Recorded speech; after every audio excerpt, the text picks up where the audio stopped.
Assalamualaikum. Good morning and welcome to Rise and Shine on 365. कैसे हैं ज़ोहेब? मैं ठीक ठाक हूँ, आप कैसी हैं? ठीक है। आप क्रिकेट के सदमे से थोड़ा निकले बाहर? निकले जब तक ये चलता रहेगा ना ऐसी चैंपियंस ट्रॉफी तो याद आती रहेगी, ये सदमा तो आता चलता रहेगा जी। बिल्कुल जी। नाज़रीन, आज के शो में good morning, rise and shine में आपको खुशामदीद कहते हैं। आज शो में आपको क्रिकेट की दुनिया की अपडेट और ओवरसीज़ पाकिस्तानियों से मुलाकात तो करवाएंगे ही, लेकिन साथ साथ शो में शामिल होगा मौसम का हाल, माइक्रो मिनिएचर आर्टिस्ट और फैशन के जदीद ट्रेंड्स क्या हैं उससे भी आपको आगाही देंगे। तो जुड़िए रहिए राइज एंड शाइन के साथ जी। और अच्छी बात क्या है आज? अच्छी बात बड़ी अच्छी है। अच्छी बात यह है, the past is a place of reference, not a place of residence. तो पास्ट में रहना छोड़ दीजिए, आज में रहिए, इस वक्त में रहिए। The time is now and the gift is now. बिल्कुल ऐसे ही है। तो ये अच्छी बात हुई। अच्छी बात के बाद टॉप स्टोरीज की तरफ बढ़ते हैं और सबसे पहले आईसीसी चैंपियंस ट्रॉफी की बात होगी। खराब परफॉर्मेंस की चैंपियन बन गई है टीम पाकिस्तान। चले कुछ नहीं तो खराब परफॉर्मेंस की चैंपियन बन जाए, ठीक है। पाकिस्तान की मेगा इवेंट की तैयारी कैसी थी? 2 मैचेस ने सारा कच्चा चट्टा खोल दिया है। टीम सिलेक्शन क्या की थी और चेयरमैन की तरफ से ये कहा भी गया था लास्ट मोमेंट पे भी कि अगर आपको टीम चेंज करनी है तो आप कर लें, अगर आपको कोई और कॉम्बिनेशन बनाता है। पहले न्यूजीलैंड के हाथों शिकस्त हुई, फिर भारत ने आउट क्लास किया टीम पाकिस्तान को। दूसरे मुकाबले में रिवायती टीम भारत ने 6 विकेट से पाकिस्तान को शिकस्त दी। कौमी टीम अपना आखिरी मैच 27 फरवरी को बांग्लादेश के खिलाफ खेलेगी और रावलपिंडी में ये मैच खेला जाएगा। ऑस्ट्रेलिया और साउथ अफ्रीका में आज रावलपिंडी में जोड़ पड़ेगा। दोनों बड़ी तगड़ी टीम्स हैं और देखना है कि कौन सी टीम जीतती है। पाकिस्तान के साथ साथ बांग्लादेश भी इवेंट से बाहर हो गया है। न्यूजीलैंड और दूसरी टीम आपकी इंडिया, इन दोनों ने क्वालिफाई कर लिया। तो अब ये जो मैच है ये कैसे एक दिल के अरमा आंसू में बह गए। बिल्कुल ऐसे ही है, लेकिन होगा तगड़ा मुकाबला ही है पाकिस्तान और बांग्लादेश का जो होने वाला है। बिल्कुल ये बड़ा तगड़ा मुकाबला होने वाला है। बिल्कुल है, दोनों बराबर की टीम है। सही बात है। तो तगड़ा इसीलिए होगा। अफसोसनाक बात यह है कि टाइटल का दिफा हम कर नहीं कर पाए। अच्छा, बढ़ते हैं अगली टॉप स्टोरी की तरफ। अक़वाम मुत्तहिदा में यूक्रेन से मुताल्लिक़ अमरीकी करारदाद मंजूर कर दी गई है और रूस मुखालिफ तमाम यूरोपीय तरमीम मुस्तरद कर दी गई। अमरीका, रूस, चीन और पाकिस्तान समेत 10 ममालिक ने वोट का हक इस्तेमाल किया। फ्रांस, बरतानिया समेत 5 अरकान इसमें गैर हाजिर रहे। करारदाद में रूस से फौरी तौर पर यूक्रेन से फौजें वापस बुलाने का मुतालबा किया गया है और करारदाद के हक में 93, मुखालफत में सिर्फ 8 वोट पड़े। 73 ममालिक ने राय शुमारी में हिस्सा नहीं लिया है। दूसरी तरफ यूक्रेन जंग चंद हफ्तों में ख़त्म हो सकती है। रूसी सदर ने यूक्रेन में अमन दस्तों का तस्वुर तस्लीम कर लिया है। तो यूएस इस सिलसिले में बड़ी कोशिश कर रहा है और यूएस ने इसको तनाज़ा ही कहा है। यानी ये अपनी करारदाद में भी और वहाँ भी जो बात हुई है तो अमेरिका की तरफ से कहा गया है कि ये एक तनाज़ा है, यानी इसको हल करने की ज़रूरत है। अब इसमें कौन इन्वेडर है, कौन हमला आवर है, किसकी सरजमीन पर हमला हो रहा है, इसका जिक्र अमेरिका ने यानी सोचते समझते हुए नहीं किया है और इस तनाज़े के हल की जानिब बढ़ने की कोशिश की। बिकॉज वक्त जो है वो ब्लेम गेम से आगे निकल गया है एंड आई थिंक कि पूरी दुनिया के लिए ही बहुत अच्छा होगा अगर ये जंग का खात्मा हो जाता है। तो आगे बढ़ते हैं। तीसरी हमारी टॉप स्टोरी है कि पाक आज़रबाईजान ताल्लुकात का नया बाब खुल गया है। तेल और गैस, ज़राअत, साइंस और टेक्नोलॉजी समेत मुख्तलिफ शोबों में मुआहदों और वफायमती याददाश्तों पर दस्तखत किए गए हैं। तकरीब से खिताब में वज़ीर आज़म शहबाज शरीफ ने कहा कि आज़रबाईजान की $2 अरब की सरमायाकारी के ऐलान को सराहते हैं। अप्रैल में इन मुआहदों को हतमी शक्ल दे दी जाएगी। वज़ीर आज़म शहबाज शरीफ और सदर इल्हाम अलियोव की वन ऑन वन मुलाकात भी हुई है और दो तरफा ताउन को मज़ीद मजबूत बनाने के अज़म का इजहार किया गया। दोनों रहनुमाओं ने स्ट्रेटेजिक शराकतदारी पर इत्मीनान का इज़हार किया है। तो ये हमारी तीसरी टॉप स्टोरी। हमारी कौम उम्मीद यही करती है कि इन ताल्लुकात से हमारी इकॉनमी, हमारी मईशत में बेहतरी आए। जी जनाब, अब दूसरी स्टोरी की तरफ चलते हैं। पाकिस्तान में वेस्टर्ली विंड्स की एंट्री लाहौर समेत पंजाब में के मुख्तलिफ इलाकों में बादल बरस पड़े हैं। कसूर, ननकाना साहब ओकाड़ा और शेखुपुरा के मुख्तलिफ इलाकों में भी बादल बरस पड़े हैं और सर्दी फिर मज़ीद कुछ दिनों के लिए मेहमान बन गई है। बलूचिस्तान और KPK के बलाई इलाकों में स्नोफॉल मुमकिन तौर पर है। महकमा मौसमियात ने बारिशों और बर्फबारी की प्रेडिक्शन की है। आज भी आप देखेंगे कराची में बड़ा क्लाउडी था। हाँ, क्लाउडी, बड़ा अच्छा मौसम है कराची का और घूमने फिरने का मौसम है। और जैसे उन्होंने सरवत ने बताया आपको कि बर्फबारी भी हो रही है, तो जरा सी सर्दी थम सी गई है, जाती सर्दी रुक गई है, वापस आ गई है। जी बिल्कुल ऐसे ही है। बिल्कुल। तो अब जी आपके फेवरेट सेगमेंट की तरफ चलते हैं। पास्ट परफॉर्मेंस कब वापस आएगी इसकी हम बात, एक ब्रेक हमने लेंगे जी। छोटी सी ब्रेक पे जाएंगे नाजरीन, फिर क्रिकेट की बात करेंगे कहीं। Will be right back.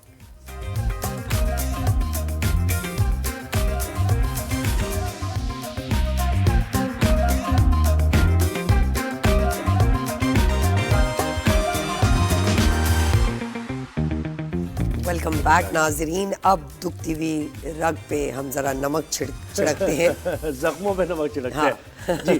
तो ICC चैंपियंस ट्रॉफी का इवेंट तो जारी है, लेकिन पाकिस्तान अपना बांग्लादेश के खिलाफ मैच खेलेगा और पाकिस्तान और बांग्लादेश के कोई चांसेस नहीं है अब किसी भी किस्म के। तो टीम पाकिस्तान यानी इस टूर्नामेंट से बाहर हो चुकी है। दीगर टीम्स अभी खेल रही हैं और देखना ही है। बड़ा इंटरेस्टिंग ये इवेंट होता है, जिस तरह इस इवेंट को बनाया जाता है वो बड़ा इंटरेस्टिंग एक तरीक़ाकार है। तो पाकिस्तान की परफॉर्मेंस पर बहुत ज़्यादा तनकीद हो रही है। सभी हैरान और परेशान है कि पाकिस्तान ने कैसा परफॉर्म किया है। साबिक टेस्ट क्रिकेटर यासिर हमीद ने हमें ज्वाइन किया है और उनकी कवर ड्राइव, उनकी टेक्निक और वो स्ट्रेट बैट जिस तरीके से हमें तो बहुत याद है और बड़ा महसूस हम होते थे। थोड़ा करियर शॉर्ट रहा, लेकिन ज़बरदस्त परफॉर्मेंस जितनी रही यासिर हमीद की बेहतरीन रही। बिल्कुल जी, यासिर को वेलकम करते हैं। अस्सलाम वालेकुम Yasir Hamid, thank you so much for giving us your time. जी यासिर, ये बताइए, ये हमारे ही सवाल नहीं पूरे पाकिस्तान का सवाल ये है कि जी मसला क्या है पाकिस्तानी टीम के साथ, अब क्या करना होगा मुल्क में क्रिकेट के खेल को मतलब जिंदा रखने के लिए हमें क्या करना होगा? हाँ, ये आम सवाल है और हम लोगों को एक्चुअली होता ये है कि जब आप इंडिया से मैच हारते हैं ना तो आपकी अनएक्सेप्टेबल हो जाती चीजें। बिल्कुल ठीक है। और क्योंकि देखें एक राइवलरी भी है और एक हिस्ट्री भी है, पाकिस्तान की एक पॉलिटिकल हिस्ट्री भी है। एक आप हम सबको पता है क्या सिनेरियोज हैं, क्या चीजें हैं। खैर खेल तो खेल होता है, खिलाड़ियों के लिए खेल जो है वो खेल होता है, लेकिन खेल से बढ़ के भी कुछ चीजें हो जाती है फिर एट टाइम्स ना। तो देखिए बात है आपकी आपका प्रोसेस, आप किस तरह प्रोग्रेस कर रहे हैं। ओवर द इयर्स हमने इंडिया से जितने भी इवेंट्स में हम खेले हैं तो इंडिया हमसे बेहतर खेला है, इसमें कोई शक नहीं है। ठीक है, ये हमें एक्सेप्ट करना चाहिए सबसे पहले तो। और उसके बाद एक्सेप्टेंस के बाद आप आइडेंटिफिकेशन करें आपकी लूप होल्स, आपके जितने भी प्रोसेस हैं आप कि कहाँ पे ये सिलेक्शन से लेके और एग्जीक्यूशन तक और मैनेजमेंट लेवल पे। देखो सिर्फ प्लेयर नहीं होता, इसके पीछे पूरा एक मशीन होती है। ठीक है, एक आपकी मैनेजमेंट होती है जो कि इस शो को जो कि अच्छा करने में या बुरा करने में उनका बहुत बड़ा हाथ होता है कि वो किस तरह लेके चल रहे हैं चीजों को। और प्लेयर्स जो होते हैं, प्लेयर्स का देखें हमारे प्लेयर्स टैलेंटेड है नो डाउट, लेकिन आपने नहीं यासिर ये मुझे बताएं कि आप भी जितना जो टेक्निक आपकी थी हम सब जानते हैं, फीट मूवमेंट को देखें या फिर अपने बल्ले का इस्तेमाल, या इनके साथ प्रॉब्लम है क्या? बाबर आजम की हम बात करें, रिजवान की बात करें या फिर हम इमामुल हक की बात करें, एक तो स्लो बहुत खेलते हैं, डॉट बॉल्स बहुत खेल रहे हैं, कवर ड्राइव के बारे में ही सोच रहे हैं लग रहा है मुझे बाबर आजम, और उसके अलावा कुछ नहीं सोच रहे हैं। आपने क्या फ्लॉज देखे हैं इनकी बैटिंग में? देखिए टेक्निकली अगर आप बात करें तो Babar Azam is technically very good batsman, is a top player no doubt, he has proved beyond the limit लेकिन प्रेशर गेम्स में भाई आपको ना आउट ऑफ द बॉक्स करना पड़ता है। अब जितना प्रेशर गेम में या अच्छे बॉलर कभी आपको आपके स्लॉट में नहीं आएंगे, कभी आपको आपके कंफर्ट जोन में नहीं आएंगे। वो हमेशा आपको अपने कंफर्ट जोन में बॉल करेंगे, जहाँ पे देखिए बॉलर का भी एक कंफर्ट जोन होता है ना। तो जो टॉप प्लेयर्स होते हैं या जितने भी, बाबर आजम भी टॉप प्लेयर है, नो डाउट, हम ये नहीं कहते टॉप प्लेयर नहीं है। रिजवान भी, उसने भी बियॉन्ड द लिमिट्स परफॉर्म किया हुआ, he is also top player. लेकिन एक चीज होती है फॉर्म, आपका माइंड सेट होता है। आप जब फ्री फ्लोइंगली खेलते हैं, कुछ चीजें हमारे साथ अनफॉर्चुनेट भी हुई हैं, जिस तरह साइम अयूब का मैं समझता हूँ बहुत बड़ा ब्लो था पाकिस्तान क्रिकेट टीम को before champion trophy. Saim Ayub is one for the future. नहीं, लेकिन दो मैचेस में 600 डॉट बॉल्स, और ये टॉप प्लेयर्स, हम टॉप प्लेयर्स तो परफॉर्मेंस पे बनते हैं ना, टाइटल्स पे नहीं बनते यासिर। तो हमने परफॉर्मेंस वाइज देखना है कि वो परफॉर्मेंस नहीं नजर आई, तो वो प्रोफेशनलिज्म, एक माइंडसेट नहीं दिखाई दिया, चाहे वो टीम का हो या मैनेजमेंट का हो। बिल्कुल ठीक कह रही है, माइंडसेट की बात है। और game awareness is very important. देखिए गेम अवेयरनेस ऐसे कि आप सऊद शकील का टाइम देख लें, जब वो खेल रहे थे तो वहां से अगर वो फिनिश कर जाते तो that was his game awareness, it should have been there, क्योंकि वो टेस्ट क्रिकेटर है और हम उनसे एक्सपेक्ट करते हैं। और मैं तो हमेशा से ये कहता था कि यार आप सऊद को जरूर टीम में शामिल करें, वो आपको फिनिश करके देंगे। लेकिन ही प्रूव मी रॉन्ग।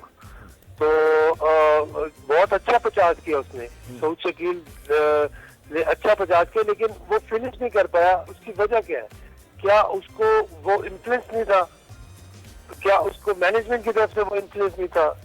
तो ये बहुत सारी चीजें हैं जो डिस्कस करने वाली है। आप एक प्लेयर को जब लेके आते हैं, टीम में आता है, तो आप उसको पूरा इन्फ्लुएंस करते हो कि यार ये आपका रोल है और यहाँ पे जाके आपने फिनिश करना है। उसकी उस तरह ग्रूमिंग होती है, ठीक है, उसको उस तरह ट्रीट हमें किया वो नजर नहीं आया। और यासिर, हमने ये भी देखा कि टीम एक टीम नहीं लग रही थी, इंडिविजुअली सब अपने अपना गेम खेल रहे थे। तो वो बॉडी लैंग्वेज ही नहीं थी टीम की इंडिया के खिलाफ, तो खास तौर पर। और with a team like India जब आप परफॉर्म करते हैं तो आप तो अपना बेस्ट फुट, क्या हर चीज़ बेस्ट देना चाहते हैं। तो मैनेजमेंट की भी ये ड्रॉबैक है उनका। तो उस पर क्या कहेंगे? मैनेजमेंट को देखना चाहिए। देखिए मैनेजमेंट को ना, अब इंडिया की हम मैनेजमेंट देख रहे हैं, काफी अच्छे से वो प्लेयरों के साथ परसिस्ट कर रही है और प्लेयर परफॉर्म भी कर रहे हैं ना। अब आपका अगर आप देखो, कोहली अभी भी स्टिल हंग्री। आपने देखा होगा कि लास्ट मैच में भी आखिरी बॉल पे चौका मार के, और अभी तक उसका, मुझे तो लगता है कि वो अगला वर्ल्ड कप भी और फिर अगली चैंपियन ट्रॉफी भी खेलेगा, जितना वो फिट है। बिल्कुल। तो पता नहीं उसके क्या गोल्स है, उसकी क्या मैनिफेस्टिंग है, उसकी क्या, वो क्या सोचता होगा। यहाँ तो फिटनेस भी नहीं लग रही ना, यहाँ ये भी नहीं लग रहा कि लड़के फिट भी नहीं है 100% और अपनी फिटनेस को छुपा रहे हैं, खेलना चाहते हैं इस वजह। अच्छा, हमारे साथ ही रहिए यासिर। हमें अब्बास शबीर ब्यूरो चीफ इस्लामाबाद ने भी ज्वाइन किया। अब्बास, अब इस्लामाबाद तैयारा लैंड कर चुका है, कितनी सुकून के साथ लैंड किया तैयारे ने? पता चला आपको कि पाकिस्तानी प्लेयर्स आ गए इस्लामाबाद? देखिए, कोई पता नहीं चला प्लेयर्स कब आए हैं, कोई वीडियो जारी नहीं की गई। सिर्फ यहाँ से जब दुबई रवानगी की वीडियो थी वो जारी की गई थी, और उसमें भी आपने फेसेस देखे थे कि बड़े थके थके फेसेस थे। मेंटल फिटनेस, परफॉर्मेंस, आपका mental attitude is equal to आपकी परफॉर्मेंस जो कि आप मैच डे के ऊपर देते हैं। आपकी टीम में कहीं भी वो कोई चीज नजर नहीं आई, ना कोई पैशन नजर आया, ना कोई इश्क नजर आया। यासिर हमीद ने बड़ी जबरदस्त बात की कि कोहली की अगर आप फिटनेस देखें और उसकी हंगर देखें तो इस तरह लगता है कि वो अगला वर्ल्ड कप भी खेलेगा। बिल्कुल। जिस तरीके से उसने बैटिंग की है, मैं कहता हूं कि आप बाबर आजम की 20 इनिंग्स निकाल लें और विराट कोहली की आप 1 इनिंग निकाल लें, इधर कंपैरिजन बनता है। हमने अपने पहले शोज के अंदर जोहेब भाई बिल्कुल ये बात की थी कि on papers, on stats, Pakistan और इंडिया का कहीं भी मुकाबला नहीं है। हाँ, कोई मिरेकल हो जाए, कोई बारिश हो जाती, कुछ अचानक कुछ ऐसी हैपनिंग हो जाती, लेकिन मॉडर्न क्रिकेट के अंदर अब ये चीजें खत्म हो चुकी हैं। मॉडर्न क्रिकेट में आपको 11 खिलाड़ियों को मैच डे के ऊपर परफॉर्म करना है। एक नहीं परफॉर्म कर रहा, दूसरे ने करना है, दूसरे ने नहीं कर रहा, तीसरे ने करना है। जब तक आप एज ए यूनिट नहीं खेलेंगे, आपकी मेंटल फिटनेस ठीक नहीं होगी, आप खुद फिट नहीं होंगे, इज इक्वल टू परफॉर्मेंस, आपकी परफॉर्मेंस जीरो होगी। और यही टीम और यही चीजें पाकिस्तान टीम के अंदर लैग की हैं। सिलेक्शन एक बहुत बड़ा क्वेश्चन मार्क है चैंपियंस ट्रॉफी के लिए। कहीं से नहीं लगता था कि ये टीम चैंपियंस ट्रॉफी के लिए सिलेक्ट की गई है। बड़े बड़े क्रिकेटर्स, हमारे जितने पुराने लेजेंड्स हैं, उन्होंने कहा कि खुदारा इस टीम में तब्दीली लेकर आए, कोई बैटर्स लेकर आए, कोई स्पिन बॉलिंग, साजिद खान को आपने बिठाया है, नुमान को आपने बिठाया हुआ है, अब मौका दें किसी को। लेकिन आकिब जावेद साहब माने ही नहीं। आकिब जावेद ने कहा नहीं, मेरी स्ट्रेंथ है फास्ट बॉलर। और नहीं, वो तो इमाम को ही ले आए ना वापस, वो वापस लेकर आए, इमाम को मौका दिया उन्होंने। यानी ये वो इमाम है जोएब भाई, ये वो इमाम है जिसने 2023 का वर्ल्ड कप पाकिस्तान का तबाह किया। ये वो प्लेयर्स हैं उस टीम के अंदर जो 2023 में भी थे, 2024 में भी थे। जब तक ये सीनियर प्लेयर्स का बैगेज जो हमने उठाया हुआ है ना, ये जब तक हम इसको फेंकेंगे नहीं ना, हमारी टीम नहीं सुधर सकती। अब्बास साहब, हमें छह सीनियर प्लेयर्स को हटाकर यंगस्टर्स को मौका देना होगा। हमें अपनी बेंच स्ट्रेंथ स्ट्रॉन्ग करनी होगी। आप देखिए, फखर जमान इंजर्ड हुआ, साइम अयूब के बाद चले फखर जमान रिप्लेस हो गया। फखर जमान इंजर्ड हुआ, आपके पास कोई ओपनर ही नहीं था। आप कभी उस्मान, कभी बाबर, कभी रिजवान, आप प्लानिंग ही कर रहे हैं, कोई है ही नहीं। लग रहा है आपके, लगता है क्रिकेट होती नहीं है पाकिस्तान में। अच्छा यासिर, ये भी बताइए, टीम में ग्रुपिंग की भी बातें आती हैं, नेपोटिज्म की भी खबरें नजर आती हैं, क्या कहेंगे? क्या are these real stories?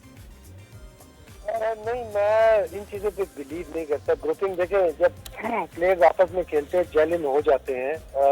Obviously दो प्लेयर्स जब परफॉर्म करते हैं ऊपर नीचे एक सीरीज में, तो दोस्तियां हो जाती हैं। जिस तरह मेरे जब मैं खेलता था मेरे इमरान के साथ, शाहिद भाई, हम लोग जब परफॉर्म करते थे तो एक दोस्ती बन जाती है। तो वो जब टीम हारती है, नहीं, ये देखिए दोस्तियां तो बन जाती है। वो तो अब देखे हलफ भी लिए गए, हलफ भी लिए गए, नहीं दोस्तियां नहीं, वो तो हलफ भी लिए गए। यूनुस खान के खिलाफ हलफ लिया गया, वो सबको, वो तो हमारी हिस्ट्री रही है, बहुत बुरी हिस्ट्री रही है हमारी, कि अगर 2-3 कप्तान एक टीम में खेल रहे हैं ना, तो बस वो तीनों एक दूसरे को गिराने की कोशिश कर रहे हैं, जो इसकी कप्तानी में कोई टाइटल ना मिल जाए, यही होता है। और हो सकता है इस मैच में भी ये नजर आया। वैसे मैं ये नहीं कह रहा कि अभी शायद वो इतनी चीजें नहीं है, लेकिन मैं एक चीज से इत्तेफाक करूंगा कि आपके पास जो बेंच स्ट्रेंथ है, आप अगले वर्ल्ड कप को देखें, अपने यंगस्टर्स जो है, जो देखें, अब एक अब्दुल्ला शफीक आपके पास प्लेयर आया, he perform, he proved his class, technique beyond the limit. अगर 2-3 मैचों में अगर उससे परफॉर्म नहीं होता, तो आप इसको कॉन्फिडेंस हो, बड़े इवेंट्स में आपको अच्छी टेक्निक वाले, कॉन्फिडेंस वाले प्लेयर ही करके देते हैं। नहीं, कामरान गुलाम देखें, इसलिए नहीं देना ना, आप मुझसे बेहतर जानते हैं, आप कह नहीं रहे, इसलिए नहीं देना कि फिर बाबर और रिजवान की जगह मुश्किल हो जाएगी। देखे ना, अब कामरान गुलाम को, अगर कामरान गुलाम आया था बाबर की जगह, अच्छा परफॉर्म किया उस लड़के ने, लेकिन क्या है कि जगह अगर दे दी वन डाउन की, तो बाबर की जगह मुश्किल हो जाएगी। यही तो प्रॉब्लम रहा है हमारा, कि इंजमाम जब तक खेलते रहे, अपने नीचे किसी को नहीं आने दिया उन्होंने। कई लोगों के करियर तबाह किए इंजमाम ने। इसी तरह यही हो। आपको एक तो ऑब्सेशन से निकलना पड़ेगा, एक 2-3 प्लेयर्स की टीम के बारे में आप सोचें। और दूसरी बात ये है कि आपका प्लेयर जो है, हर प्लेयर की अपनी एक अपना कैलिबर होता है। बाबर आजम का calibre, no doubt, is the highest in the team. नहीं, लेकिन उस कैलिबर का क्या करना है, हमने कुछ नहीं करना, वो कैलिबर कुछ भी नहीं है, बहुत आगे निकल गई क्रिकेट। अब्बास आप बताएं। आपने भाई बात सुन ले, जी, आपने अपने साथ प्लेयर बनाने होते हैं।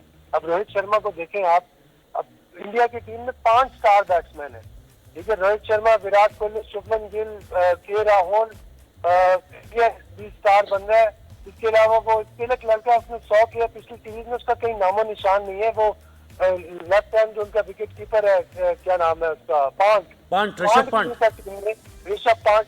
आप बेंच स्ट्रेंथ देखें, आपको स्पेस देना पड़ता है। तिलक वर्मा बैठा हुआ है, तिलक वर्मा वहां पे बेंच पे बैठा है, आप देखें, तिलक वर्मा आपका बेंच पे बैठा है।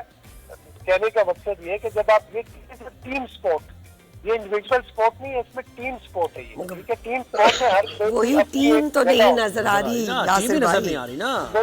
अब्बास साहब, आप क्या कहेंगे? अब आप देखें, टीम स्पोर्ट तभी बनती है। ग्रुपिंग की बात तो आप देखें, ग्रुपिंग क्या इंडिया की टीम में ग्रुपिंग नहीं नजर आती है आपको? नहीं, बिल्कुल नहीं नजर आती। आप देखें, कोहली कैप्टन रहा है, लेकिन रोहित शर्मा और कोहली के दरमियान कोई ग्रुपिंग नजर नहीं आती हमें ना। उसकी बॉडी लैंग्वेज है, अगर वो छुपाते हैं तो और बात है। की तरह खेलते हैं। Absolutely, that's what I mean. जब आप देखें, जब आप हारते हैं ना, तो आप लोग कहते हैं कि यार ये ग्रुपिंग है। जब आप देखें जो चीज सही है उसको सही कहें। मेरे ख्याल से ये ग्रुपिंग वगैरह का जो है ये कॉन्सेप्ट इतना ठीक नहीं है। बट हाँ, ओवरऑल जो है माइंडसेट की बात आप करें कि माइंडसेट हमें चेंज करने की जरूरत है, कंटेम्परेरी करने की जरूरत है। अब तो न्यूजीलैंड की टीम भी आके हमें जो है यहाँ पे यासिर, हम मार्केट बॉलिंग में की भी बात करेंगे अभी, आप हमारे साथ रहिए, थोड़ा सा बॉलिंग पे भी आपका एनालिसिस चाहिए होगा। अब्बास, आप ये बताएं कि ये कहा जा रहा है कि इन 3 लड़कों से आपने जान छुड़ानी है, इनमें बाबर और रिजवान तो टॉप पर हैं, क्योंकि देखें मॉडर्न डे क्रिकेट खेलना इनको नहीं आती है, ये सीख भी नहीं रहे, और रिजवान की तो टेक्निक भी कोई नहीं है, यानी बहुत फ्लॉज हैं उनके अंदर, अपने आप को बेहतर भी नहीं कर रहे हैं वो। क्या कहेंगे आप? देखिए, यासिर भाई बड़ा हमारा शरीफ आदमी है, बड़ा हमारा दोस्त है, भाई है। ये बहुत सारी चीजों पर इसलिए पर्दा डाल रहा है कि ये चाहता है कि जो क्रिकेटर्स की कहानी है वो क्रिकेटर्स के दरमियान ही बिल्कुल। रहे, लेकिन ऐसा कुछ भी नहीं है। अब दुनिया ऐसा के कुछ भी सामने नहीं है है। 2023 वर्ल्ड जी जी, जरा लैग कहाँ से आवाज गई है? अभी तो बात करना शुरू की थी अब्बास ने। जी अब्बास भाई, आप वापस से। अच्छा यासिर, आप मुझे ये बताइए, टेक्निक की तो बात हो गई, रिजवान भी बहुत ज़्यादा उनके अंदर फ्लॉज हैं, इवन फ़खर जमान के अंदर बहुत ज़्यादा फ्लॉज हैं, वो तो अनफिट हो गए। हमारी बॉलिंग को क्या हुआ आखिर? और नसीम शाह 137, 136 पे बॉल कर रहे हैं ना, उनकी बॉल स्विंग हो रही है, भागते हुए आके सिर्फ फिलर के तौर पे बॉल करा रहे हैं। फिर आपके शाहीन शाह अफरीदी का भी यही हाल है, आपके टॉप बॉलर हारिस का भी यही हाल नजर आ रहा है, तो क्यों ऐसा हो गया? आप क्या देखते हैं? देखें, अब आप मुझे बताएं कि ऑस्ट्रेलिया में हम सीरीज जीते, ठीक है, हम साउथ अफ्रीका में सीरीज जीते, यही बॉलिंग आपको इसी बॉलिंग ने आपको जिताया था ना। कंडीशंस होती है ना। देखें, अब आपने अभी टेस्ट सीरीज खेली पाकिस्तान में, आपको किसके मैचेस जिताए थे? स्पिनर्स ने, ठीक है, नो डाउट हमने स्पिन विकेट्स बनाई और हमने जो है अगली टीमों को फंसाया, लेकिन आप देखें पाकिस्तान में आपको स्पिनर चाहिए होता है।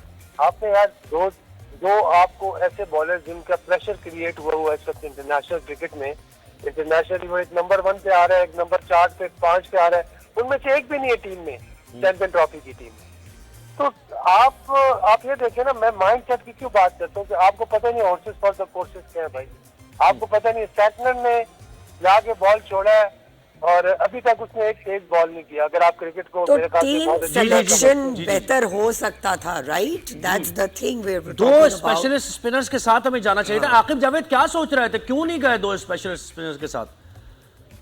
पता नहीं। देखिए, मेक शिफ्ट पे आप किस तरह जा सकते हैं? आपने ओपनर जो है वो कोई रेगुलर रखा नहीं एट फर्स्ट प्लेस। आपने जो सिलेक्शन की थी, आपके पास एक रेगुलर ओपनर थे, वो थे फखर जमान।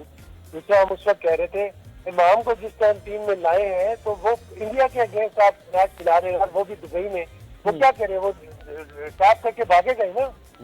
मतलब कहने का ये 48 किसकी एवरेज है, चलो उसको नहीं किसी और को, लेकिन आप रेगुलर, आप अपनी बेस, आप अपने रिसोर्सेज तो पूरे करें। आपके पास तो रिसोर्सेज ही पूरे नहीं, आप मेक शिफ्ट पे जा रहे हैं, ठीक है। मेक शिफ्ट तो आपका प्लान बी सी होता है, मेक शिफ्ट कभी आपका प्लान ए नहीं होता।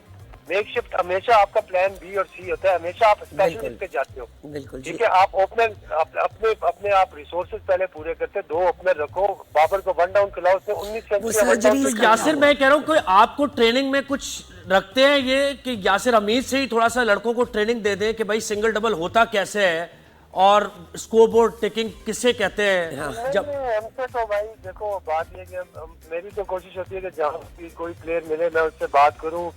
काफी सारे प्लेयरों के साथ बहुत अच्छी है, वो सुनते भी हैं अल्हम्दुलिल्लाह, वो मानते भी हैं, लेकिन पाकिस्तान क्रिकेट बोर्ड के अपने क्राइटेरियाज हैं, सीखते रहे। सही बात।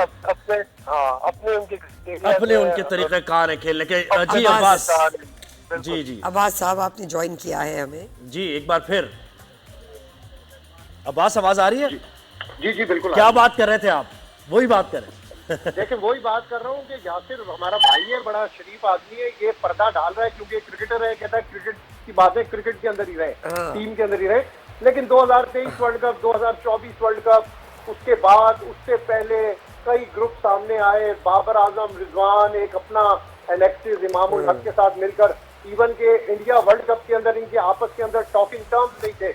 ये यासिर भाई के सामने मैं गोश गुजार कर रहा हूँ कि मिकी आर्थर ने कहा कि डमी तरीके से एक ऐसा प्रोग्राम बनाए कोलकाता में कि वीडियो बनाई जाए ताकि इमेज ये बिल्डअप हो कि टीम सारी यूनिट में है, लेकिन ऐसा नहीं किया मिकी आर्थर ने। ये ऑन रिकॉर्ड चीज है, ये हमें बताया गया कोलकाता में 2023 वर्ल्ड कप में कि ये एक आइडिया बनाया जा रहा है कि इनको कि दिखाया जाए पूरी दुनिया के सामने कि ये जेल है। ठीक है, पूरी दुनिया के अंदर क्रिकेट टीमों के अंदर आपस के अंदर प्लेयर जहाँ पे होते हैं वहां पर इस किस्म की चपकलिश होती है, लेकिन ऑन फील्ड ये फिर कौम के लिए, मुल्क के लिए खेलते हैं। यहाँ पर थोड़ा सा डिफरेंट है चीजें। जब आपस के अंदर लड़ाइयां हो जाती हैं तो एक कहता है कि इसकी कप्तानी किसी तरीके से जाए, एक कहता है कि ये टीम के अंदर किसी तरीके से ना रहे। तो इस किस्म की जो सियासतें हैं जिसकी वजह से पाकिस्तान की क्रिकेट खराब हुई है। इंडिया टीम की आपने बात की कि इंडिया टीम में सियासत नहीं है, बिल्कुल नहीं है। 2011 में आपको याद होगा कि धोनी ने प्रेस कॉन्फ्रेंस की थी इस बात को क्लियर करने के लिए। बीसीसीआई ने धोनी से प्रेस कॉन्फ्रेंस करवाई जब उसके खिलाफ एक मीडिया के अंदर हाइप बनी थी कि टीम सारी जेल नहीं है। सारे लड़कों को धोनी लेकर आ गया प्रेस कॉन्फ्रेंस के लिए। अगर आप में यूनिटी है तो आप इकट्ठे 11 आए सामने और बताएं कि हम यूनिट खेल रहे हैं। लेकिन देखें, वही बात होती है कि जब आप हार रहे होते हैं ना तो ये चीजें बहुत ज्यादा हाईलाइट होती है। और हम तो मुसलसल हार रहे हैं। हम अगर कहें कि हम साउथ अफ्रीका से सीरीज जीत गए, हम ऑस्ट्रेलिया की बी टीम से जीत गए, हम जिम्बाब्वे से जीत गए, ये बताएं कि आपने कौन सी बड़ी ट्रॉफी जीती है 2017 के बाद। सरफराज ने जीती, उसके बाद आपने क्या अभी तक? आपने 2023 वर्ल्ड कप देख ले, 2024 वर्ल्ड कप देख ले और ये चैंपियंस ट्रॉफी देख ले जिसमें आप होस्ट हैं। आप अपने अलावा बाकी 7 टीमों को देखें जो लड़ रही है। पाकिस्तान वो वाहिद मुल्क है जो बिल्कुल थ्रो कर दिया गेम को। बिल्कुल ऐसे ही है। बिल्कुल इस तरह कर इनका दिल करे कि जल्दी जल्दी ये घर चले जाए किसी तरीके से। इनका असल में कंसंट्रेशन है जोहेब भाई लीग्स के ऊपर, जी, कमर्शियल्स पे, लीग्स पे, जी जी जी, कमर्शियल्स के ऊपर है। ये क्रिकेट अब कमर्शियल हो चुकी है, लेकिन ये यासिर, यानी वो नसीम शाह जिसको हम कह रहे थे बड़ा वाइब्रेंट और बड़ा जबरदस्त ही हमारा एक एसेट बनेगा। देखिए ये दौर भी हमने क्रिकेट का देखा जब यासिर अमीर खेलते थे, जब इमरान नजीर था, जब वसीम अकरम थे, वकार यूनस थे। उस वक्त भी पैसा इनकी जरूरत थी, लेकिन इन लोगों ने मुल्क के लिए खेला, इन लोगों ने टीम को जितवाने के लिए खेला। लेकिन अब इसके टोटल ऑपोजिट चीजें नजर आ रही हैं। ये अभी आपको सिर्फ एम शशका नजर आ रहा है, बाकी अंदर इनसाइड यासिर मुझे एक सवाल मेरे जहन में आ गया। आप क्योंकि जबरदस्त बैट्समैन रहे, ये जो शाहीन शाह आफरीदी दूसरी विकेट के दूसरी तरफ से आ रहा है, स्टार्ट ही वहीं से कर रहा है, ये मोहम्मद आमिर से सीखा है, इसने पता नहीं क्या किया है, वो विकेट ले ली मोहम्मद आमिर ने तो यहीं से शुरू कर दिया इन्होंने। आप एज ए बैट्समैन यानी प्रिडिक्टेबल हो गया ना बॉलर, तो या तो वो आपके पैड्स पे देगा, अंदर बॉल करने की कोशिश करेगा पैड्स के जरिए, या फिर शॉट रखेगा तो आउट स्विंग करेगा। इसके अलावा तो कोई बॉल रह नहीं गई ना, फिर अपने ऑप्शंस लिमिट कर लिए उसने। क्यों किया ऐसा, जरा इस पर थोड़ा तज्जिया कीजिए। देखिए ये आप राउंड द स्टंप की बात, जी राउंड द विकेट आ रहा है ना वो। हाँ जी, राउंड द स्टंप नए बॉल से तो ओवर द स्टंप ही करता है। मेरे ख्याल से जो उसने रोहित शर्मा को और शुभमन गिल को जो बॉल किए शुरू में, उसने लॉक करने की कोशिश की है, which was not a bad idea, क्योंकि शुरू में हमें विकेट चाहिए थी। ठीक है, उसमें ये होता है कि थोड़ी सी लेंथ आपसे आगे पीछे हो जाए तो वो बैट्समैन, उनकी टेक्निकें बहुत अच्छी हैं, वो आपको टाइम करते हैं, गैप में चौका दे देते हैं। रोहित शर्मा को जहाँ पे उसने आउट किया, अगर विकेट हमें थोड़ी पहले मिल जाती ना, देखें डायमेंशन चेंज हो जाती है ना। जब आप 240 के डिफेंड कर रहे हो तो आपकी बॉडी डिफरेंट तरीके से रिएक्ट करती है। जब आप 300 डिफेंड कर रहे हो तो आप डोमिनेटिंग हो जाते हैं, ठीक है, आप एग्रेसिव हो जाते हैं, आपकी बॉडी लैंग्वेज ही चेंज हो जाती है। तो सबसे पहले तो आप इस चीज को एक्सेप्ट करें कि हमने जो अपॉर्चुनिटी टॉस जीत के हमें जो मिली थी, हमने उसको नहीं यूटिलाइज किया। हम इस चीज को एक्सेप्ट करें, उसके बाद हम बॉलर पे आए गया। ठीक है, हमारा ये बॉलिंग टीम ट्राई है, नो डाउट। इन्होंने, मैं इन पे ज्यादा इसलिए बात नहीं करूंगा कि इनके हाथ में उस तरह नहीं था 240 को जितने हद तक इन्होंने मैच तो बिल्कुल ठीक है। यासिर आप सही कह रहे हैं कि बहुत सारी चीजें टीम के प्लेयर्स के हाथ में नहीं नजर आई। आपका बहुत बहुत शुक्रिया अब्बास शबीर, आपका बहुत बहुत, आप दोनों ने हमें ज्वाइन किया। भाई बात तो वही है, चाहे वो टीम हो, चाहे वो सेलेक्टर हो, चाहे वो ओवरऑल मैनेजमेंट हो, हर चीज़ में फ्लॉज नज़र आते। एक छोटी सी ब्रेक पे जा रहे हैं नाजरीन, कहीं मत जाइएगा, will be right back.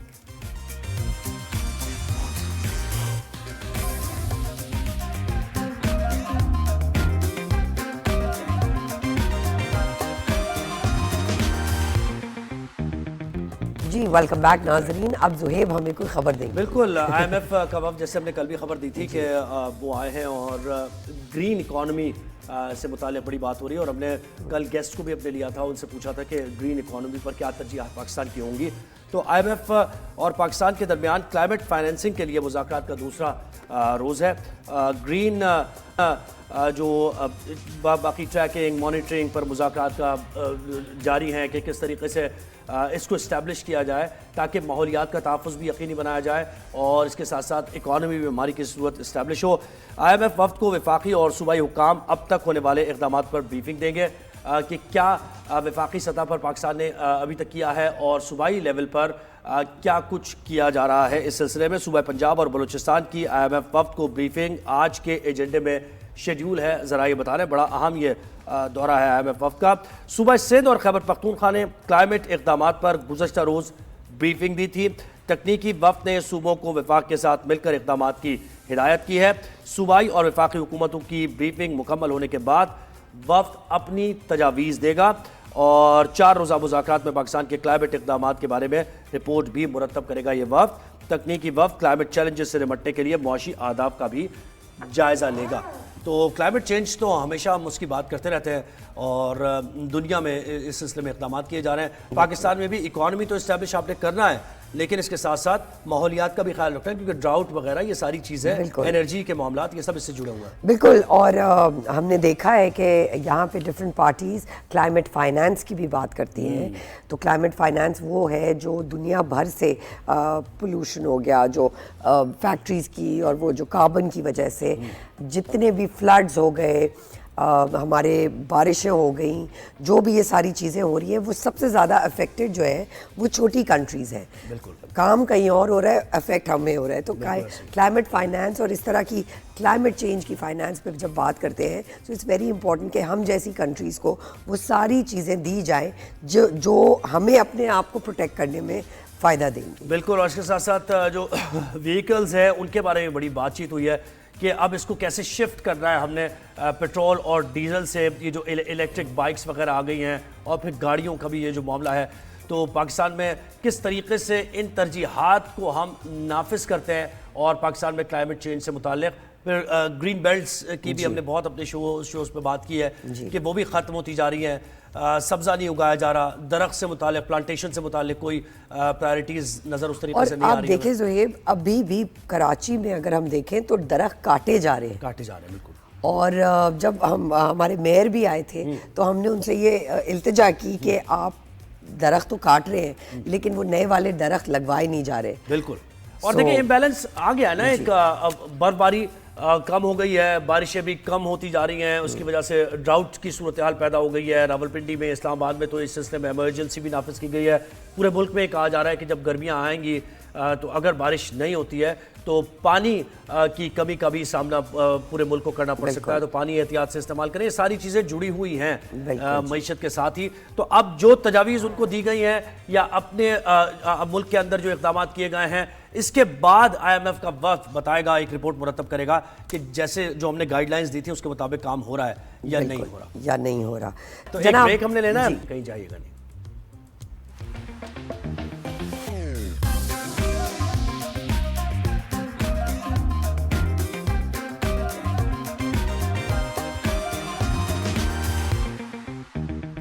Welcome back नाजरीन। अब कुछ वेदर की सूरत हाल पे, अब मौसम की हम बिल्कुल बात करते हैं। पाकिस्तान में मगरबी हवाओं की एंट्री हो चुकी है। लाहौर समेत पंजाब के मुख्तलिफ इलाकों में बादल बरस पड़े हैं। जौहर टाउन, ठोकर न्याज बेग, मुल्तान रोड और मुल्का इलाकों में बारिश हुई है। दर्जा हरारत में कमी हो गई है बारिश की वजह से। इसके साथ साथ कसूर, हाफिजाबाद, ननकाना साहब, बोकाड़ा और शेखुपुरा के मुख्तलिफ इलाकों में भी बादल बरस पड़े हैं। सर्दी फिर मजीद कुछ दिनों की रुक गई है, मेहमान बन गई है। बलूचिस्तान और खैबर पख्तूनख्वा का अहवाल यह है कि बालाई इलाकों में बर्फबारी हो रही है। महकमा मौसमियात ने मजीद बारिशों और बर्फबारी की पेशगोई की है। शहर कराची की बात करें तो गर्मी की दस्तक सुनाई देने लगी है लेकिन आज मौसम अच्छा है। कल शहर में ज़्यादा से ज़्यादा दर्जा हरारत जो था 31 डिग्री सेंटीग्रेड रिकॉर्ड किया गया था। शहर में मतलब जुज़वी अबर आलूद, अभी तो मुकम्मल अबर आलूद है और मौसम थोड़ा गर्म रहा है। तो बिल्कुल मौसम किस तरफ जा रहा है ज़रा हम जानते हैं। बिल्कुल जी। डॉक्टर ज़हीर अहमद, डायरेक्टर मेट, हमारे साथ मौजूद हैं। उनको वेलकम करते हैं शो में। अस्सलाम वालेकुम sir, thank you so much, आपने हमें वक्त दिया। बताइए सर, क्या सूरत हाल है मौसम की, कहाँ कहाँ सर्दी और अभी और बढ़ने वाली है और क्या लग रहा है, गर्मी आने वाली है, कुछ अपडेट दीजिए प्लीज़। देखिए ओवरऑल तो इस वक्त मुल्क के जो बालाई और वस्ती हिस्से हैं ये मगरब से बारिश देने वाली हवाओं के लपेट में है, जिसके बायस वक्फे वक्फे से बारिश का सिलसिला जो है वो पंजाब के ज़्यादातर हिस्सों में, खैर पख्तूनख्वा के और बलूचिस्तान के जो नॉर्थर्न पार्ट्स हैं उनमें जारी है। इसी तरह कश्मीर और गिलगित बल्तिस्तान के जो पहाड़ी इलाके हैं इनमें स्नोफॉल जो है वो वक्फे से जारी है। ओवरऑल ये सिस्टम जो है वेदर सिस्टम अगले 3 से 4 रोज़ के दौरान इफेक्ट करता रहेगा। इसकी इंटेंसिटी कम या ज़्यादा होती रहेगी, लेकिन जो अगर ओवरऑल देखें तो ये सारे का सारा सिस्टम जो है ये सेंट्रल पार्ट्स जो पंजाब के ज़्यादातर हिस्से हैं, सेंट्रल पार्ट्स ऑफ पंजाब हैं, बलूचिस्तान के जो शुमाली इलाके हैं उसके अंदर खैर पख्तूनख्वा, कश्मीर, गिलगित बल्तिस्तान इन तमाम में बारिश का बायस जो है वो बनता रहेगा। बारिश की वजह से पॉजिटिव इम्पैक्ट आएगा, जो ख़ास तौर पे जो हमारी स्टैंडिंग क्रॉप्स है उसके अंदर, वाटर रिजर्वायर्स के अंदर, और जो सब सरफेस वाटर है उसको वो भी रिचार्ज हो जाएगा। तो ओवरऑल ये रेनफॉल्स जो है वो पॉजिटिव इम्पैक्ट जो है वो देंगी। इसी तरह जो स्नोफॉल है, जो स्नो पैक है, वो बिलो नॉर्मल स्नोफॉल्स हो रही थी, लेकिन इस स्नोफॉल की वजह से उनमें जो है वो पॉजिटिव इम्पैक्ट आएगा और वो स्नो पैक भी जो है वो इंक्रीज़ होएगा। लेकिन उसके साथ साथ हमें ये एहतियात बरतनी चाहिए कि जब हम ट्रैवल कर रहे हों, ख़ास तौर पे माउंटेनियस एरियाज़ की तरफ, तो वेदर फोरकास्ट के हवाले से अपडेट्स लेते रहें। इसी तरह जो लोकल गवर्नमेंट्स डिज़ास्टर मैनेजमेंट के हवाले से जो गाय बगाए आगाही देती रहते हैं तो उनको हम ज़रूर अपडेट रखें और अपने ट्रैवल प्लान्स जो हैं वेदर फोरकास्ट के हवाले से जो है वो ज़रूर अपडेट करते हैं। और कराची के मौसम से मुताल्लिक़ बताइए, क्या बारिश मुतवक्किल है कराची में इस महीने के अंदर? ओवरऑल देखिए तो जो southern half of the country है, जिसमें सिंध की जो सदर्न हाफ है, कराची, बदीन, ठट्ठा, इन इलाकों में तो मतलब जुज़वी तौर पर बारूद रहेगा, लेकिन एज सच कोई सिग्निफिकेंट रेनफॉल के चांसेस नहीं है। इसी तरह बलूचिस्तान के जो मकरान कोस्ट है उसके अंदर भी ओवरऑल जो है वो मौसम जो है वो खुश्की होगा, बादल छाए रहेंगे, लेकिन एज सच कोई सिग्निफिकेंट रेनफॉल जो है southern half of the country में एक्सपेक्टेड नहीं है हाल इस वेदर स्पेल में। और कराची में बादल छाए रहेंगे, तो टेम्परेचर क्या रहेगा इन दिनों में? टेम्परेचर ओवरऑल जो मिनिमम टेम्परेचर्स हैं, क्योंकि बादल छाए रहेंगे, थोड़ा सा राइज कर जाएगा, लेकिन जो दिन के दर्जा हरारत हैं बादलों की वजह से वो थोड़ा सा फॉलिंग ट्रेंड होगा। जो ओवरऑल जो शदीद गर्मी की शिद्दत है वो बादलों की वजह से थोड़ी सी जो वो कमी आ जाएगी। जो ज़्यादा इफेक्ट है रेनफॉल का और वेदर सिस्टम्स का, वो जो सिंध के जो बालाई पार्ट्स हैं उनके अंदर, बलूचिस्तान के जो बालाई हिस्से हैं, नॉर्थर्न पार्ट्स हैं, उनके अंदर जो है वो ज़्यादा इफेक्ट इन वेदर सिस्टम का आएगा। कोयटा है, ज़्यादा चमन, मस्तूम, इन इलाकों में ज़्यादातर रेनफॉल और स्नोफॉल की एक्सपेक्टेड है। इसी तरह जो सिंध के जो बालाई इलाके हैं जिसमें जैकबाबाद है, सक्खर है, इन इलाकों में जो ज़्यादातर बादल छाए रहेंगे और हल्की बारिश की तवक्को है। बिल्कुल ठीक है, ये ज़बरदस्त अपडेट दे दी है डॉक्टर साहब ने। जी, और बर्फबारी से यानी इससे पहले हमने देखा था कि रावलपिंडी में एक पानी को लेकर इमरजेंसी नाफिज की गई थी और कहा गया था वाटर लेवल कम हो जाएगा। तो इतनी बारिशें होंगी कि नॉर्मलाइज हो जाए सूरत हाल और गर्मियाँ ज़रा ठीक तरीके से निकल जाएं, पानी की कमी ना हो। देखिए ओवरऑल तो अगर हम देखें तो दिसंबर जनवरी के अंदर हमारे पास बिलो नॉर्मल रेनफॉल आई थी, जिसका नेगेटिव इम्पैक्ट किया है जो हमारे वाटर रिजर्वायर्स हैं, चाहे वो सबसरफेस हों या हमारे डैम्स वगैरह हों उसके अंदर। तो ये जो 2 रेन्स हैं, जो पिछला स्पेल आया था और इस रेन का एक पॉजिटिव इम्पैक्ट तो ज़रूर आएगा वाटर रिजर्वायर्स के अंदर रिचार्ज करने के अंदर। लेकिन हमें भी जो वाटर यूजेज के हवाले से हमें ज़रूर करना चाहिए कि जुडिशियस यूज़ ऑफ वाटर जो है वो अपनी ज़िंदगी का हिस्सा बनाना चाहिए, ताकि जो भी पानी हमारे पास अवेलेबल है उसको हम बेस्ट यूज़ कर सकें। बिल्कुल ठीक है। पंजाब में भी ये कहा जा रहा है कि गाड़ियाँ धोना, लॉन्स में पानी देना, इसको कम करना चाहिए। पंजाब में तो इतनी बारिश हुई है कि वो बाइकर्स लेन ही बिल्कुल बह गई, वो ख़त्म हो गई। हाँ, जो बहुत सारे करोड़ों में बनी थी, 15 करोड़ में। सही जी। अच्छा, नहीं, पंजाब की बारिशों का भी बताइए, कितनी बारिशें मुतवक्के हैं अब इस गर्मी के, और रमज़ान भी जैसे आ रहे हैं, तो लोगों का ये गर्मियों में निकलेगा रमज़ान या एक प्लेजेंट वेदर होगा? तो जो रेनफॉल है ये पॉजिटिव इम्पैक्ट रहेगी। जो फर्स्ट हाफ ऑफ रमज़ान है इसके अंदर रेनफॉल और टेम्परेचर्स जो है वो किसी हद तक जो है वो मॉडरेट रहेंगे। ख़ासतौर पर जो पंजाब के जो बालाई हिस्से हैं उनके अंदर, सिंध के बालाई हिस्सों में टेम्परेचर्स जो हैं इन करंट रेनफॉल्स की वजह से काफ़ी हद तक मॉडरेट रहेंगे और एक पॉजिटिव इम्पैक्ट आएगा रमज़ान में। और बलाई इलाकों में स्नोफॉल और ज़्यादा मज़ीद बढ़ सकती है डॉक्टर साहब? जी बिल्कुल, स्नोफॉल एक्सपेक्टेड है। जो गिलगित बल्तिस्तान के ज़्यादातर इलाके हैं, कश्मीर है, खैबर पख्तूनख्वा के बालाई इलाके हैं, मरी है, गलियात हैं, तमाम इलाकों में अच्छी स्नोफॉल एक्सपेक्टेड है। बाज़ मकामात पर हैवी स्नोफॉल भी हो सकती है, जिसकी वजह से रोड क्लोजर्स का अंदेशा है, स्लिपरी रोड्स का अंदेशा है। तो इसलिए मैंने पहले भी अर्ज़ किया है कि जब भी आप ट्रैवल करने लगे माउंटेनियस एरियाज़ में, तो वेदर फोरकास्ट को अपने आप को जो ज़रूर अपने नज़र में सामने रखें। इसी तरह फ्लैश फ्लडिंग हो जाती है नालों के अंदर, क्योंकि हैवी रेनफॉल होती है शॉर्ट पीरियड ऑफ टाइम में, खासतौर पर जितना वेदर स्ट्रॉन्ग वेदर सिस्टम है। तो इस हवाले से हमें चाहिए कि लोग जो हैं जब भी ट्रैवल करने लगे या कोई प्लान बनाने लगे, तो वेदर फोरकास्ट जो है या लोकल गवर्नमेंट जो वेदर एडवाइजरी इशू करती हैं मेटा ऑफिस के हवाले से, बिल्कुल वो ज़रूर जो अपनी नज़र में रखें। डॉक्टर ज़हीर अहमद, आपका बहुत बहुत शुक्रिया, आपने हमें वेदर अपडेट दी जी। डॉक्टर ज़हीर से अभी हमारी हमने उनको पहली दफ़ा अपने शो पर लिया है। तो वो जो डीजी मेट हमारे पहले थे सरदार सरफराज, उनसे ज़रा हम खुल के बात होते थे करते थे, तो यकीनन जब दूसरी दफ़ा आएंगे आहिस्ते तो हम फिर ज़रा डॉक्टर ज़हीर से भी हंसी मजाक का ये सिलसिला जारी रखेंगे। ठीक है जी, अब हम बात करते हैं जी एक ब्रेक लेना, एक छोटी ब्रेक सी के ब्रेक आएंगे के बाद बिल्कुल मिनिएचर आर्टिस्ट से आपको मिलवाएंगे, शो से कहीं मत जाइएगा। Will be right back.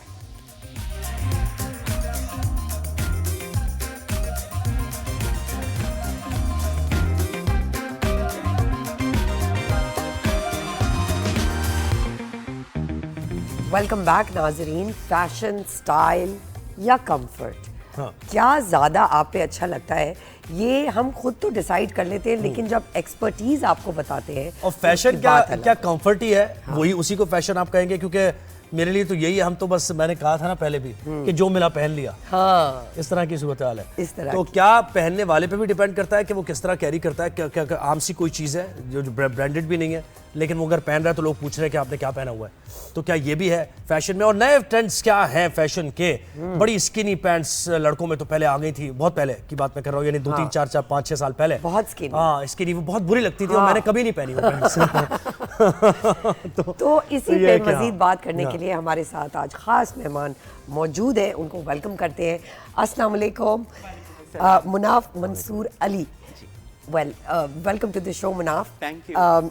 I have been seeing you over so many years. आपको पता है मेरा पहला कमर्शियल, मेरी पहली कुछ भी वो मुनाफ ने अरे क्या बात है। I found her actually. She used to study in Indus Valley. बिल्कुल तो ये तो आपने इंडस्ट्री पे एक समझे एहसान किया। Her sister Sarah was my friend, so I asked Sarah, "Okay, will she do it?" She said, "आप खुद ही पूछ लो." Then I asked her, and then वहाँ से देखो टैलेंट भी तो होना चाहिए। टैलेंट भी होना चाहिए, बिल्कुल ऐसे ही। और किस्मत। टैलेंट तो बहुत है भाई। किस्मत छोड़ दे।